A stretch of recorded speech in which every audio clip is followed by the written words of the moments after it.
welcome to Credit Versio's Q&A Wednesday live for December 15th. I am your host, David Michalek, and every Wednesday at 6 p.m. Eastern Time, we all get together live on Facebook and YouTube, and we talk about credit.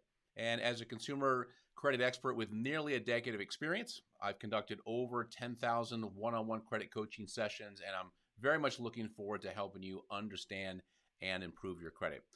Joining us today, again, he's back, is America's #1 credit expert. He has 30 years experience in the industry, and that includes time working at FICO and Equifax, and he's one of the very few credit experts that actually comes from inside the credit industry. So let's welcome John Ulzheimer. Here he is. Welcome, John. So let's get this out of the way before we get started. I know, we got to talk about it. We did not plan our wardrobes. There was no phone call ahead of time saying, John, what are you going to wear today? I don't know. What do you want to wear? Let's wear something peach today. It's actually orange. I know you can't tell, but it's orange. But this is red and this is orange. I know you can't tell because the lighting in this room not is really. not I'd right. have to do some color correction to get us there. But yeah, we do like our cozy little pullovers. Yeah. I decided not to do a red T-shirt. I got a white T-shirt. That's why I got zipped up. I don't want to look like one of those orange, popsicles. I forgot what they're called. They're delicious. The orange popsicle. It's got the vanilla cream on the inside. I do know what you're talking about. I don't know the name. I don't know what they're called either, but I don't even know why we're talking about this stuff. Right I'm sure one of our astute watchers will. I think creamsicle. Yes, that's right. The orange creamsicle. I don't know where you pulled that out of, but I think that's the answer. Yes. All right, great. Well, we're coming down to the end of the year, and hopefully you've got your Christmas shopping done. I got a little bit more to do, but while we're on the topic, I thought we would talk about, and I know we covered this a little bit last week. Last time you were on. We talked a little bit about good habits this time of year, credit card, what happens with scores. And I thought today we would talk about identity theft. What are things we can do this time of year to protect ourselves from identity theft? People are out there. There's a lot of credit card movement taking place, a lot of money exchanging hands. I'm sure this is an opportunity, a ripe opportunity for some bad things to happen if you're not prepared. Yeah, that's right. And, in right now, I think the momentum is still moving away from cash because people don't want to be handing things to other people and handling things that have been in other people's wallets and hands. And so I think you're right that we're still going to rely a whole lot on touchless methods of payment. There's a couple things to keep in mind, and I actually wrote an article about this and got a response from a consumer who actually thanked me for helping her I kind of backed her off the ledge a little bit. She had become the victim of credit card identity theft and didn't know what to do. And she either watched one of our videos or read one of our articles where the first thing that I advise that people do is to not freak out if they have been the victim of credit card identity theft, because you join a very large group of your peers who have also been the victim of credit card identity theft. It's one of those things. It's almost like a rite of passage. If you have a credit card, you are eventually going to, your card is going to be compromised and someone's going to use it without your permission. So it's, don't feel unique and special in that respect.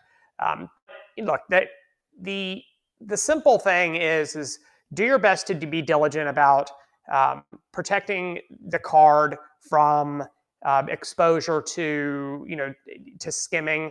I know that that's kind of old school identity theft hardware, but you're still going to be swiping your card to some extent. In some places, you're going to you'll be sticking it into some readers. You'll be tapping it on some readers. You'll be swiping it through some readers. One of the it's not a common issue, but when it is common or when it does occur, it's usually some piece of fabricated hardware that's placed over an ATM slot. So you're sliding in and out, and it captures the information about your card. And then someone is shoulder surfing and gets your PIN, and then boom, they have access to your debit card information.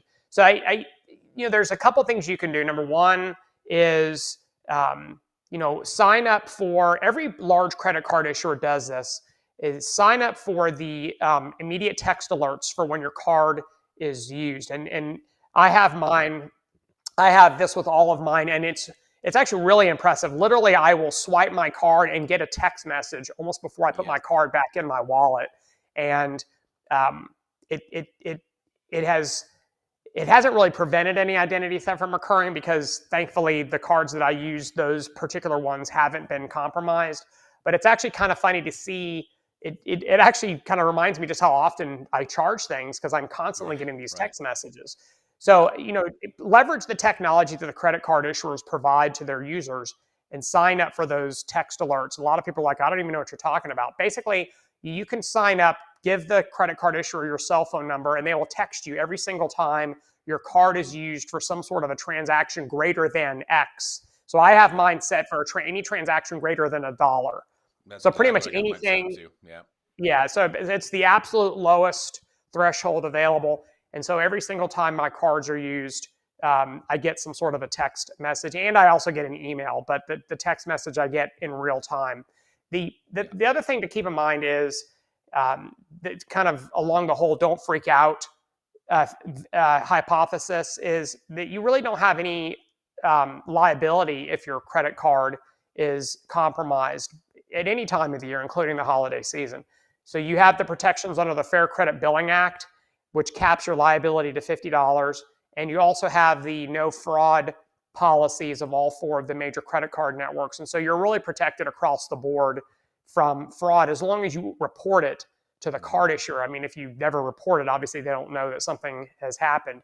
One of the things that you also are being protected by, and you may not even know it, is all the credit card users use fraud modeling. And so it's called a transaction fraud model. So what these fraud models do is every single time your card is swiped, the transaction is scored.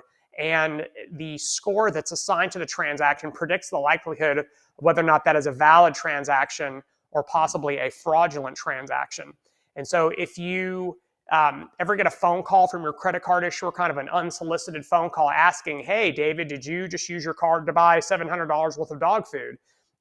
Which would be Yeah. very atypical outside of what I would think would be a normal charge for most people. So those are the types of things that can trigger those types of alerts, is if you score poorly on those fraud scores, and so Yeah. you're I kind got of a being call. protected. I was gonna say I got a call about Yeah, maybe 3 or 4 months ago from my Cap One card. Same, like just what you said.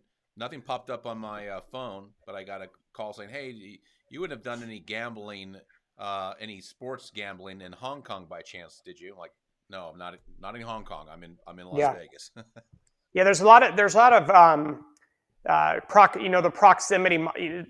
components of the models. Well, if you live in Las Vegas like you do, or if you live in Atlanta like I do, they see where you're using your card, right? And if all of a sudden, if you're using your card mainly in, one country, and all of a sudden, boom, it's being used in Russia, then something is probably Yeah. amiss. That's also one of the reasons why, if you're ever going to travel abroad, it's probably not a bad idea to contact your card issuers and let them know, hey, I'm fixing Yeah. to be in France for a while, so you're going to see a lot of transactions from from French merchants. Well, the last thing you want to do is be overseas and all of a sudden they temporarily suspend your card because they think that there's this influx of fraudulent use. Sometimes it's And you not. can do that. That's something that they actually advise that you do, is to Yeah. contact them and let them know, we're about to be out of the country in these places, so just be aware of that. Sometimes you don't have to go in a foreign country. Like I mean, granted, it's a little bit across the ocean, but I did it.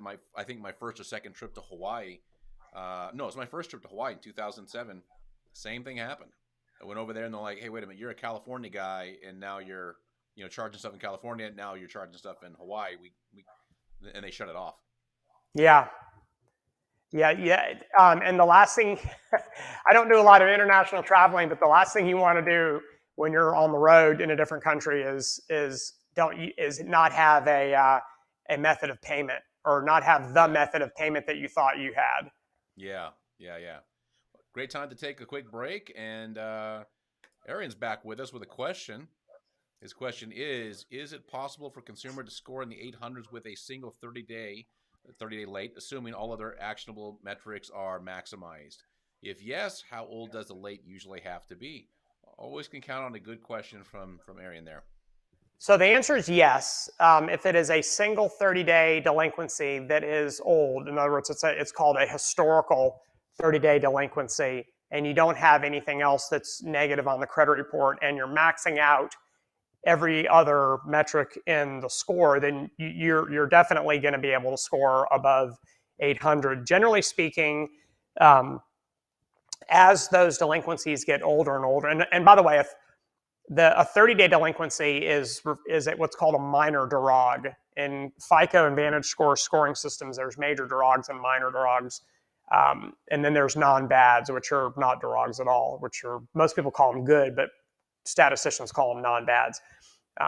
The minor derogs are historical 30s and historical 60s. Everything else is a major derog. So current 30s, current 60s, anything that's historically 90 days past due or worse, or anything that could reasonably be defined, like a charge off or a settlement or a collection or a repo or foreclosure, things like that. Those are all major derogs. So yeah, an old 30-day delinquency that is isolated is not going to trash your score. The way that FICO classes their delinquencies is, generally speaking, anything that's older than 4 years is going to cost you the least amount of points. And obviously, once it hits 7 years and it's gone, then you're free and clear of that. But yeah, you should be okay, assuming you're maxing out on all the other metrics. That makes me think of a question, because if we get a question like that from somebody, say, who's already in the 800s, how would a 30-day or a 60-day late affect somebody who otherwise has great credit, already high sevens, low eights, versus, say, somebody that is in the maybe mid 600s that has a history, some derogatory history? Does FICO and VantageScore look at the person with high credit scores as, well, this is something that's uncharacteristic of this person, therefore it's less of a hit? Versus, say, somebody who is recovering from some negative credit, maybe it's in the recent past 2 or 3 years, they're in the mid sixes, and now they're starting to go into default again, a 30-60. Does it have more? I guess the question is, does it impact the person with a lower credit score more than it does with somebody that's got a higher credit score? Yeah, so all things being equal, it's going to impact the person that's got the higher score more than the person that's got the lower score. Let me kind of give you the kind of the visual that I usually use when I speak about this. So if you take a rubber band and you twist the rubber band, if you twist it kind of 50%, it's kind of easy to continue to twist it in both directions.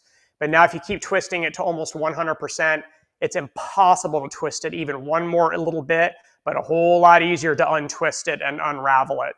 That's how credit scores work. So if you've got a really, really high score, so say something like 830, it's going to be really, really hard for you to get it to be anything higher. But it's really, really easy to lower it because you have so many metrics, kind of to Arian's question a minute ago, you've maxed out so many metrics that you've got so much exposure to losing points or foregoing points versus someone who has a score of, say, 600, which is about 112 points below the national average. You're already foregoing a ton of your points for a variety of reasons. And so adding yet another delinquency to that credit report may not be really incrementally, it may not tell a story about you being incrementally riskier than you were prior to the inclusion of that item on your credit report. But when you add a 60 or a 30-day delinquent account to an 800, you're basically shocking the system to some extent. You're now taking a consumer that's almost void of credit risk and adding a major derog to the credit reports. A current 30 is a major derog. A historical 30 is a minor derog. Current 30 is a major derog. So you're now adding a major derog to someone whose credit score is essentially maxing out a ton of the metrics, including those in the payment history category. And now they are not going to be maxing out a lot of those metrics any longer. And so they're going to be foregoing a lot of those points. The score is going to be very, very different the next time it's calculated. versus someone who has a 600, they've already fallen. It's almost like beating the dead horse. You can't get much worse than 600 unless you start doing repetitive bad things like just continuing to pollute your credit report with more and more of that stuff. Right. All right. Chris Tooley says hello. And I see, Chris, you got a question. We'll get right to it after Willie's question. So Willie asks, how can I get my TransUnion score up? It's like 75 and higher than my other two. Let's see. All right. So I'm assuming maybe that it's... I'm not sure I understand that. Yeah, let's read it again. So how can I get my trend score up? 75 and higher than my other two. Okay. Willie, maybe so take Willie, a maybe, shot at that. Yeah, maybe clarify. Willie, I'm not sure what that means. Yeah. All right, let's move on to Chris, and we'll wait for Willie to maybe get a little more concise on the question. Is it still a federal law? The account 7 years old or over it will automatically be deleted. So the Fair Credit Reporting Act, which I believe is the federal law to which you are referring, there's nothing in the law that indicates any sort of method of deletion or automatic deletion. The language in the act simply indicates that the credit reporting agencies cannot include information in a credit report that fails or that meets certain criteria. And one of those criteria for delinquent accounts and accounts that are, I think the language in the act is otherwise in collection status. So in other words, it's basically a derogatory account, which would include late payments and anything that is terminal. And those cannot antedate the date that the account went first delinquent by greater than, actually it's 7.5 years. It's 7 years and 180 days, I believe the way that it's worded. So what the credit bureaus do to make sure that they stay on the good side of that requirement is they actually have logic built into their systems where it will key off of a very specific date in a trade line or in a collection account called the DOFD, or the date of first delinquency, which is a Metro 2 required field for accounts that are delinquent or collection accounts. And that date acts as the anchor date, and it's commonly referred to as the anchor date or the purge from date. So that's when the clock, Chris, that's when that 7-year clock starts ticking. And so the credit bureaus, they don't kind of look at people's credit reports from time to time and clean off stuff that's older than 7 years. This is all stuff that's done systemically. And the bureaus actually err on the safe side and will actually delete either at 6 years and 9 months or 6 years and 10 months. I forget which one it is. But they'll actually delete a couple months prior to the 7-year period being hit. So you're actually, it's done automatically. You don't have to request the credit bureaus to remove things that are older than 7 years because they will do so automatically. Now, some people, I think a logical follow-up question would be, well, how is that date determined, that anchor date that you referred to? How does that date get defined? That date, it's funny, in the credit reporting standards manual, which is 370 pages long, they dedicate 12 pages to how to calculate that date. That's how important that date is.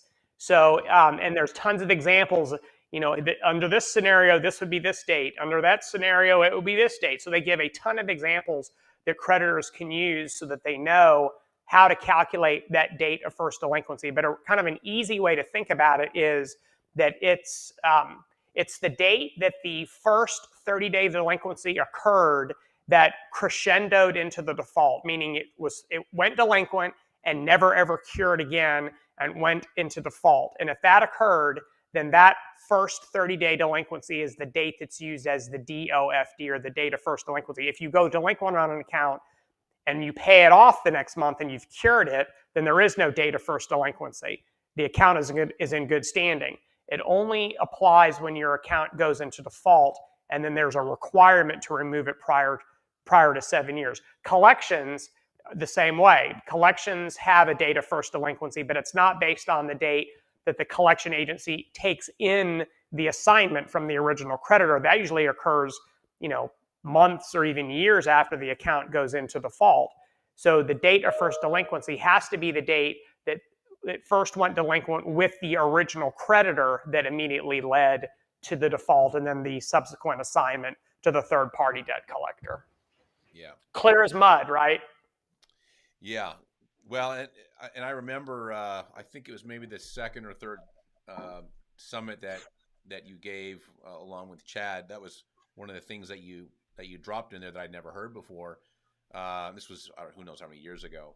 That just to err on the side of caution, the credit bureaus will typically drop things off at about 6 years, 9 months, 6 years. That's right. You actually said the exact same thing. Yeah, very. And they've been doing that for decades. That's nothing new. I don't know if a lot of people knows this, but there are actually 3 exceptions to that 7-year rule. And by the way, the 7-year, the 7-year rule doesn't apply to a few things. The 7-year rule doesn't apply to Chapter 7 Chapter 7 bankruptcies, dismissed Chapter 11 bankruptcies, which is actually a business bankruptcy that can sometimes end up on a consumer credit report. And then there is no requirement to delete an unpaid federal tax lien. And the defaulted federally guaranteed student loans have no expiration date. They don't ever have to be removed. And that language is actually in the Higher Education Act, not in the Fair Credit Reporting Act. So the credit bureaus may choose to remove those types of items after X number of years, but there is no requirement for them to remove those types of things. So the 3 exceptions to the 7-year rule, meaning that the credit bureaus could actually maintain this stuff forever, is if you're applying for a job that's going to pay you more than $75,000 and a credit report is pulled for employment screening, or if you're applying for life insurance and the face value of the policy is greater than $150,000, or if you're applying for some form of credit for greater than $150,000. In those 3 scenarios, the credit bureaus could provide a credit report that has no filter of data that is older than 7 or 10 years. Again, as much crap as people like to give the credit bureaus, this is one where you kind of have to be, you have to kind of give them, thumbs up for they choose not to leverage their ability to do that and never have. So think about that the next time you apply for a job that's going to pay you over 75 grand, or you apply for an insurance policy that has a face value of above 150, or you apply for credit. I mean, when's the last time you applied for a mortgage loan that was less than 150? So it's almost like every mortgage loan you apply for the credit reports could include information that's derogatory, that's way older than 7 years, but the credit bureaus choose to not include that in those reports. I wonder if there's a 4th exception on Chapter 12. Have you ever seen a Chapter 12 on a credit report before? I don't believe that I have. Yeah, so family farms and fisheries, and I've seen 2 of them in my entire life. Okay. But I don't know what the date is on those. Yeah, I mean, if you look at the FCRA, the way that it's worded, I think the cap is 10 years for any type of bankruptcy. Yeah. 13s are 7 years from the date discharged, but not to exceed 10 years. So it takes several years for a Chapter 13 to discharge, but the credit bureaus delete those from 7 years from the date filed, even though they could maintain them for 7 years from the date discharged, but not to exceed 10 years. Yeah. It's just easier to purge something from a date filed versus from a date, because you'd have Chapter 7s that are purged from one date and Chapter 13s that would be purged from another date. So even though it's all systemic and it shouldn't be complicated to build kind of logic like that in your system, the bureaus choose to purge everything from a date filed with respect to bankruptcies. Yeah, it's nice that they do that too. Okay. Willie came back and got it all cleared up for us. There you go. Thank you, Willie. Because it's like 75 points lower than the other 2. Kind of figured that's what you were getting to, Willie, but we just want to make sure we're not putting words in your mouth here. Yeah, I didn't want to assume what he was asking. So the answer is going to be a whole lot of, well, it depends on this and it depends on that. So 75 points is a lot. Unless your scores are, 400, 400, and 475, which means they're all saying the same thing, which is they're all bad, or if they're all like, Yeah. between 750 and 825, and then they're all saying the same thing, which is you're really, really good. So normally when you have disparity in a score like that, you have information appearing on one of your credit reports that's not appearing on the other two credit reports, which could be the explanation for the disparity in the score. Your scores should be relatively similar, or at the very least directionally similar, meaning that they all should say the same thing about you. So I mean, without even looking at your credit report or knowing anything else other than your question, I would assume that I think the smart money is on that there's something on the report that's not on the other two. Yeah, that's sort of making a little bit more sense right there.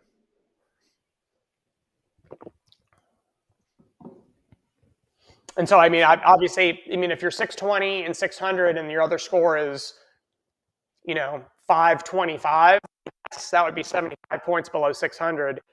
I mean, that 600 and 620, they're all kind of saying the same thing. And I don't mean to beat up on Willie, but they're all saying the same thing. They're all saying high risk, right? 525 is high risk, 600 is high risk, 620 is high risk. So it kind of sounds like there's something on the TU report that isn't on the other two reports. Because if you're comparing apples to apples, meaning that we're talking Vantage Score 3 across the board, FICO 8 across the board, FICO 9 across the board. We're not talking about FICO 8 versus Vantage Score 4. You know what I mean? We're not cross-comparing models where that could be another reason why your scores are so wildly different, is because they're not the same model. If the scores are apples to apples comparison, then it does sound like that there are some material differences in the information on the report. Yeah. Chris has got a question. Verizon as example, 9/27/2014. So should I dispute it, or will it be deleted? It's been like 7 years and 2 months. What is it? Verizon Wireless what? Verizon Wireless trade line? Verizon Wireless collection account? If you have a date of first delinquency. First off, date of first delinquencies don't have the day. So I don't know what you're looking at, but there is no day. So in your date, you have 9/27/14. Date of first delinquencies don't include the date or the day of the month. So it would just be the month and the year. So I'm not entirely sure what you're looking at, but it's not a DOFD. Yeah. So that could be date of last activity, date of last payment. I don't know. Yeah, it's a collection. Yeah. Okay. It's a collection so there's two dates that are material in collection accounts: the date of first delinquency, which is what the 7-year purge from date is, and the date opened, and that was the date that it was assigned by the original creditor to the debt collector, and that's the date that FICO and Vantage Score use to determine the age of the collection. So it's a little bit different than trade lines, which is why collections aren't trade lines, and you can't lump them in because the reporting standards are different for collection accounts versus trade lines. So yeah, if you have a legitimate DOFD of September of 2014, the trade or the collection account should have been deleted no later than September of this year, and probably July of this year is when it should have been deleted. So I don't know what 9/2014 is representing on your credit report, but it's probably not a DOFD since that stuff is hard-coded. Yeah. John, we don't often see our DOFD, do we? It's not on and the only thing... Not really. No, not really. The reason we don't... No, I'm sorry, go ahead. Yeah. No, the reason we don't see the DOFD is because the DOFD is a Metro 2. It's a Metro 2. It's in the credit reporting language. And we don't see those reports. We look at credit reports from websites, and we pull them directly from the credit bureaus, and they're the consumer disclosure variant of a report, and they're not in Metro 2. They're in plain English. The closest thing there's no field for that anywhere that I've ever seen. In an authentic credit report, it is a field. I'm talking about the standard consumer disclosure. No, there is no DOFD on a standard consumer disclosure. The closest that you'll see is in the disclosures, there's usually language. There's usually language with the trade line that's in default or charged off or included in bankruptcy or whatever. Yeah. That reads, this account is scheduled to be removed on this date. And you can subtract 7 years from that date, and that's going to be about what your DOFD is for that particular terminal account or collection. Yeah. So if you order, like, if you get a credit report from the bureaus directly and they send you that credit report, on the right hand side, like you were saying, that's where they'll usually have that notation, is this account, like you said, due to drop off or stop reporting, whatever the language is, Right. and it'll tell you that date. Yeah, if you ever saw, you know what, it's almost like looking at someone. Like, have you ever seen like the anatomy poster of the guy who's like in this position and all you Yeah. see is muscles and veins and arteries, and there's like it names what all the different parts of the body are, and it's like the inside look of a human being. Mm-hmm. That if you compared a credit report that you get from some website versus an actual credit report in Metro 2, it's kind of like comparing, me standing here in my orange top to me in the anatomy poster. It's the same. It's the same person, but it doesn't look at all the same. It looks entirely different. So if you were to look at your own credit report in Metro 2, first off, you probably wouldn't be able to read it because it's a comma delimited alphanumeric. So it's going to be just a series of numbers and letters with commas separating them. And unless you knew what you were looking at, you wouldn't know what you're looking at, because it's a machine readable language, not a human readable language. If you're used to reading Metro 2, then that's what this series of letters means. That's what this series of numbers means. And I know that the late payment history would normally go here. So this series of letters and numbers mean. But otherwise, you wouldn't have any idea what you're looking at because it's meant for a computer to read. Yeah. All right. We'll continue to ask your questions if you have them. Keeping in line with the holiday shopping, every time I go buy something, the first question I get at the register is, "Hey, would you like to open up a Macy's card or a Lucky Store card and save 10-20%?" What are your thoughts on that stuff, John? Because 10-20% off, I mean, that's a big discount. Yeah, I guess. Look, people are going to make the decisions they're going to make, right? But I'll just let you know what the possible downside is of using your credit report as a 20% off coupon. If you do that, you may save 10 or 20% on your purchases, and that's fantastic. Congratulations. But you're going to end up with at least one hard inquiry on at least one of your credit reports, and if you may actually have a new account opened. So I hope you do. I hope you have a new account opened. I hope you're not denied at the register. So I hope you have a new account opened, and that account is probably going to hit all three of your credit reports, which means it's going to lower your average age of trade, and you're going to have a retail store hard inquiry on one of your credit reports. And if you do it multiple times this holiday season, then you're going to increase the number of those things hitting your credit report. And it's very, very likely that your score is going to go down as a result. So before you do that, I would say pull your credit reports. Well, it's probably too late because it's December 15th. But it would have been nice if you would have pulled your credit reports, say, in November, maybe gotten some scores, and then did it again in January or February, and then you see the difference in your scores. And I hope you're not applying for a mortgage refi in February or trying to buy a new car in March. So the fact that you're saving money is great. I'm thrilled for you, but I also need you to acknowledge that there's some potential downside to doing that, which is the score downside. Closing the account isn't going to help. Not using it anymore isn't going to help. The damage has already been done. You can't unring that bell. The inquiry is already there. The new account is already there. So, you're unfortunately going to have to live with it. And like I said, I think there are probably other ways that you can save a few bucks on your purchases that are more benign to your credit reports and credit scores. Look, people hate it when I nag them about this, but I don't want to get a phone call from someone in March complaining that, their scores are lower and they don't know why. And I look and there's a bunch of retail store card openings from November and December, and they tell me how much they saved off their pair of boots. And now their interest rate on their mortgage loan is 25 basis points higher, and they're going to pay X dollars more per month in a mortgage, and it's going to make whatever they saved on their pair of boots seem like, chump change. Yeah. Well, I this time of year, I always get prepared for the calls that I'm going to get in emails and posts that I'm going to get in January, which is, hey, what's going on? My scores just dropped 40, 50 points across the board, and it's almost always the same story. I'm like, well, I bet you it's going to be utilization rate. I know I'm going to see two things for the most part. Well, three things. I'm going to see higher utilization. You're going to have a lot more accounts with open balances where you didn't a couple of months prior. And then even though they're in the smallest of the impact categories, you're going to have some inquiries there. Yep. So, I mean, you put those in a pot and you mix that all together, and you got a recipe for dropping your credit scores where, you could have put it all on one card. Yep. What's So that 10% really worth? Let me tell you what happened to me this month.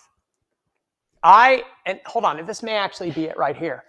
I may be able to show it to you. No, this isn't it. Sorry.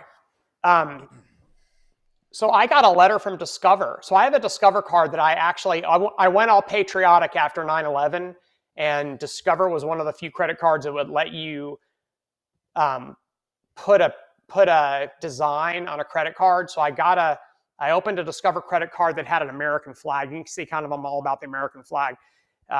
So I opened a Discover card because they let me have one with an American flag graphic on it. And I've had that card for, since 9/11 practically. So I've had it forever. And I've got like a $20,000 or $30,000 credit limit. And I used to use it all the time, but I don't use it very much anymore. And I got a letter from them in December saying they were going to close my account in January. And I was like, oh my God, that's like a $20,000 or $30,000 credit limit I'm going to use. Yeah. And the letter indicated, however, if you use your card before then, we won't close it. And brother, I got to tell you, I've been loading up on Christmas presents with my Discover card. So I'm kind of caught between John's advice here and John's advice there, which is pick one credit card and use it for your purchases so you don't pollute your credit report with a bunch of balances. And the other advice, which is, you don't want to lose your credit card's credit limit, so make sure you don't leave them so inactive that the card issuer closes your account down.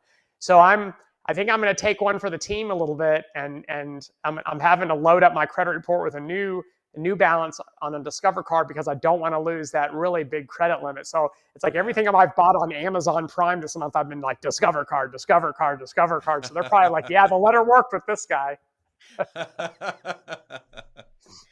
Hey, look who's back. We got Mike Smothers saying hello. Been a while. Yep. Good to see you, Mike. All right. And JL67, I see you got more of like a credit Versio question, which you typically don't really hit these too hard when we've got John on the phone, but on the live with us. But as soon as we're done, I'll swing back around and I'll answer those for you. And then Chris, can a company who I owe a debt legally sell to collection agency because I have heard it wasn't legal for companies to sell debts? One of the fun parts about our job, John, is getting the same questions over and over and over. And Chris, it's a great question. These are questions that we really love to answer, but it just goes to show that there's a lot of people out there who get really bad information from who knows where. Yeah. So Chris, there's an entire industry of debt or around debt buying and debt selling. In fact, there are major Wall Street hedge funds that invest in buying bad debt because it's big money. So it is certainly not illegal for a company to sell your debt to another company. I don't know if you've ever heard the term factoring. Factoring is an example of where one company can sell their receivables to another company for X percent of the face value of the receivable. And then the factoring company actually now owns it and can collect the debt. And their effort is to try to collect more than they've obviously paid to now own the debt.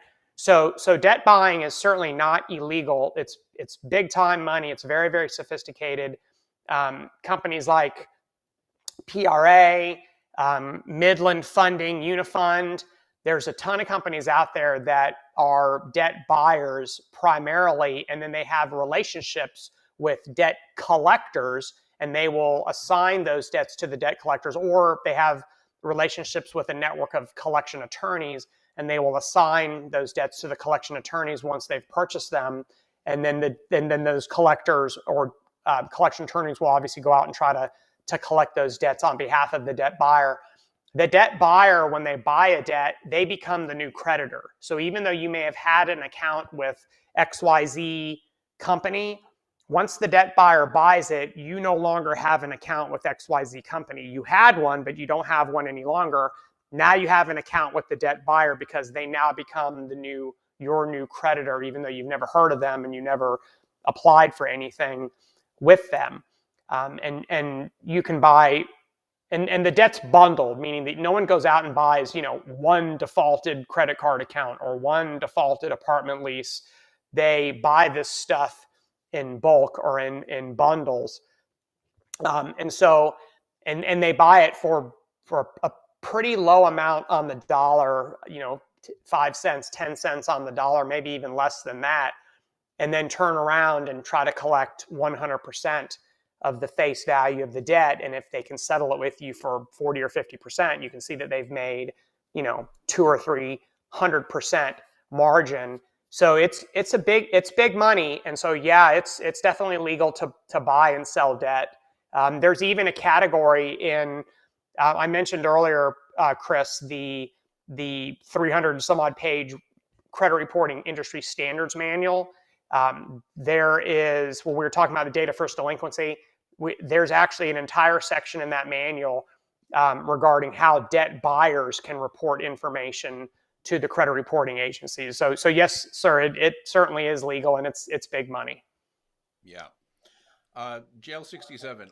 I just realized that the comment you're putting is in YouTube, and as soon as the stream ends, those comments disappeared. I'd hate to promise you that I'd respond to your post and then it disappears afterwards. So I put my email in there. So shoot me over an email with the same question. Happy to answer it for you.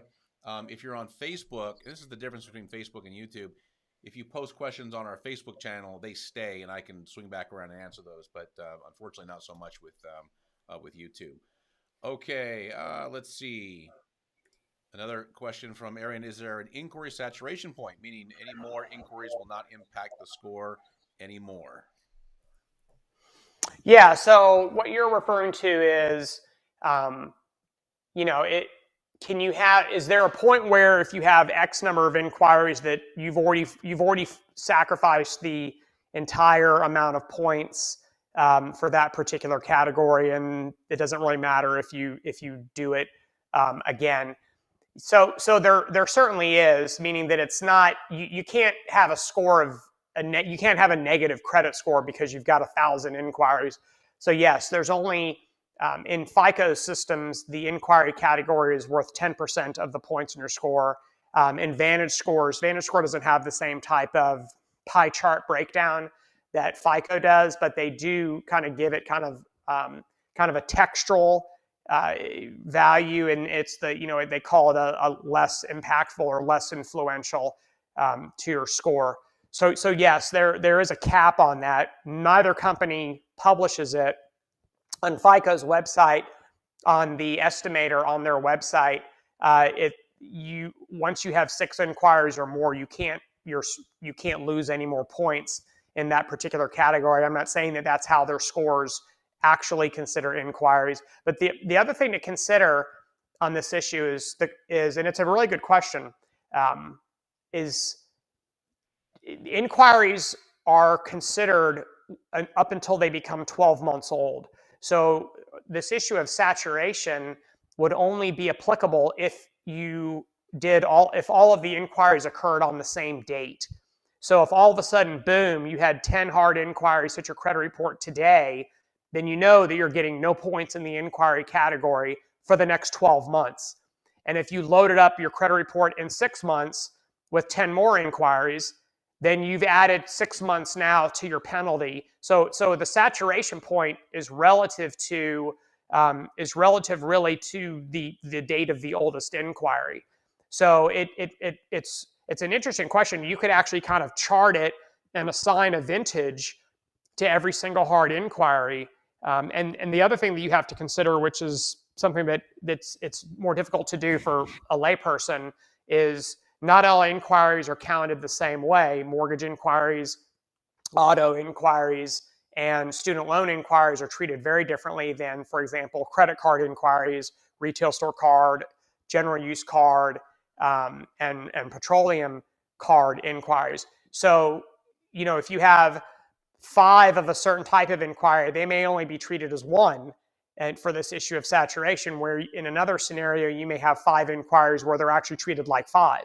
So it's one of those things where you could never ever file a class action lawsuit on this particular issue because there's no commonality across consumers. It's one of those individualized assessments that you'd have to determine what is the impact of these inquiries, and it has to be done individually based on the type of inquiry and then how old the inquiry is, relative to that 12-month window that all credit scoring systems use when considering inquiries, whether it's FICO or Vantage Score. Great answer. Okay, where are we at? I think we are about almost 50 minutes in, and that's usually where we call it a day, wrap things up. And All right. until next week, everybody, John, thank you so much for joining me again today, and awesome answers. And Amanswell is just joining. Amanswell, perfect timing. We are just calling it a day. Yeah, good to see you, Amanswell. See ya. All right, John, thank you so much, and we will see you next time. All right, have a good one. Thanks, y'all.